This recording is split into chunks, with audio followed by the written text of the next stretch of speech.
প্রোডাক্টের add finally আজকে আমি করেই ফেললাম। তো হ্যালো এভরিওয়ান, চলো ভিডিওটা প্রথম থেকে শুরু করা যাক।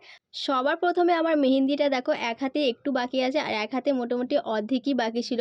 আমি ভেবেছিলাম হয়তো দু হাতে ভর্তি করে মেহেন্দি পরবো, সেটা আমার পরা হয়নি কারণ আমার অত ধৈর্য ছিল না যে বসে বসে টাইম দেওয়া। তো এই মেহেন্দিটা আমাকে দুদিন ধরে করে দিয়েছে কারণ আমি টাইম বার করতে পারছিলাম না। তোমরা কিন্তু অবশ্যই দেখে জানাবে যে মেহেন্দিটার রং কেমন হয়েছে। আমি যে লেন্সটা ইউজ করছি সেটা হচ্ছে লেন্সকার্ট থেকে নিয়েছিলাম। তোমরা যদি এর ডিটেলস কিছু জানতে চাও অবশ্যই আমাকে ডিএম করতে পারো। আর লেন্সটা পরার পর আমার একটু চোখে প্রবলেম হয়েছিল, একটু রেড হয়ে গেছিলো। তো দেন টাইম দেওয়ার পর রেডটা কিন্তু ক্লিয়ার হয়ে গেছিলো।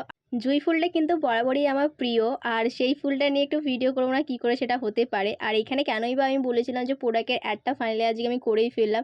না, একদমই না, আমি কোনো ব্র্যান্ড বা কোনো প্রোডাক্টের অ্যাড দিচ্ছি না।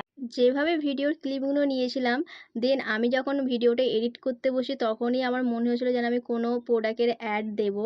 তো তেমন কোনো কিছুই না। আর এখানে কিন্তু আমি অনেকগুলো প্রোডাক্ট স্কিপ করে গেছি, আমি নিজেও ইউজ করিনি। তোমরা কিন্তু অবশ্যই দেখে জানাবে যে ফাইনাল লুকটা কেমন হয়েছে। এই লুকটা কিন্তু আমি গরমের মধ্যেই করেছিলাম। তোমরা কিন্তু অবশ্যই দেখে জানাবে যে ফাইনাল লুকটা কেমন হয়েছে। তো এটা ছিল আমার ফাইনাল লুক। তোমরা কিন্তু অবশ্যই আমাকে কমেন্টে জানিও কেমন হয়েছে। আর এই গরমের মধ্যেও এত কিছু স্কিপ করার পরও আমার মেকআপ যেমন আমি করেছিলাম বাড়ি আসার পর ঠিক আমার একই রকম ছিল, কোনো রকম উঠে আসেনি হাতে।